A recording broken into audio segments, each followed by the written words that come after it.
तर दिल्लीच्या आंदोलनाच्या पार्श्वभूमीवर शिवसेना पक्षाचे उद्धव ठाकरे यांनी केंद्र सरकारवर जोरदार टीका केली। विद्यार्थी, बेरोजगारी आणि सोनम वांगचुक यांच्या आंदोलनाचा उल्लेख करत त्यांनी भाजप सरकारवर अनेक गंभीर आरोप केले व यासकट त्यांनी महाराष्ट्रातील भाजप सरकार आणि केंद्रातील भाजप सरकार यांच्यावर हल्लाबोल केला।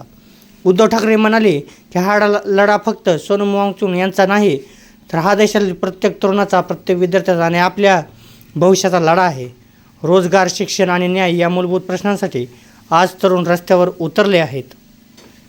त्यांनी पुढे म्हटले की देशातील लाखो तरुण नोकरीच्या प्रतीक्षेत आहेत। अनेक परीक्षा वेळेवर होत नाहीत, काही परीक्षा पेपर फुटीमुळे रद्द होतात, तर अनेक भरती प्रक्रिया वर्षानुवर्षे रखडतात। त्यामुळे तरुणांमध्ये मोठी निराशा निर्माण झाली। उद्धव ठाकरे यांच्या मते आता केवळ एखाद्या मंत्र्याचा राजीनामा मागून उपयोग नाही, तर सरकार जनतेच्या मूलभूत प्रश्नांची उत्तरं देत नसेल, रोजगार निर्माण करत नसेल आणि शिक्षण सुव्यवस्था सक्षम नसेल, तर अशा सरकारला प्रश्न विचारण्याची वेळ आली का?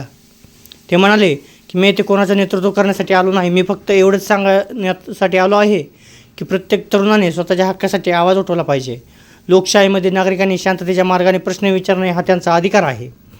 त्यानंतर त्यांनी आंदोलनातील तरुणांना उद्देशून सांगितले की आज तुमच्या मनात जी जिद्द आणि संताप दिसतो तो शेवटपर्यंत टिकला पाहिजे, कारण बदल घडवण्यासाठी सातत्याने संघर्ष करावा लागतो।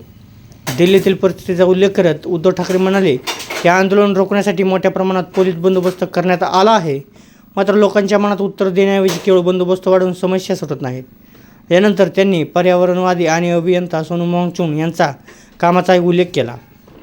त्यांच्या मते सोनम वांगचुक यांनी लडाखमधील पाणी टंचाई उपाय शोधले, पर्यावरण संरक्षणासाठी कामे केली, अत्यंत थंड प्रदेशात भारतीय जवानांना उपयोगी पडतील अशी सौर ऊर्जेसाठी आधारित तंत्रज्ञान विकसित करण्याचं योगदान दिलं। उद्धव ठाकरे म्हणाले की देशाच्या सैनिकांसाठी आणि पर्यावरणासाठी काम करणाऱ्या व्यक्तींच्या मागण्यांकडे सरकारने संवेदनशीलपणे पाहिले पाहिजे। मतभेद असते तर संवादाच्या माध्यमातून मार्ग काढणे लोकशाहीचे वैशिष्ट्य असले पाहिजे। त्यांनी सरकारवर मोठ्या उद्योगांसमूह प्राधान्य दिल्याचाही आरोप केला आणि सामान्य नागरिक, शेतकरी, विद्यार्थी आणि तरुणांच्या प्रश्नाकडे पुरेसं लक्ष दिलं जात नसल्याची टीका त्यांनी केली। भाषणाच्या शेवटी उद्धव ठाकरे यांनी उपस्थितांना आवाहन केलं की लोकशाहीमध्ये नागरिकांनी आपल्या हक्कासाठी जागरूक राहावं, प्रश्न विचारणं आणि संविधानाच्या चौकटीत राहून आवाज उठवणं महत्त्वाचं आहे।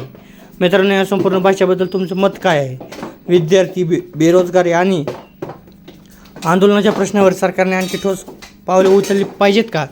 तुमचं मत कमेंटमध्ये नक्की कळवा व अशाच व्हिडिओसाठी लाईक करा, शेअर करा। धन्यवाद।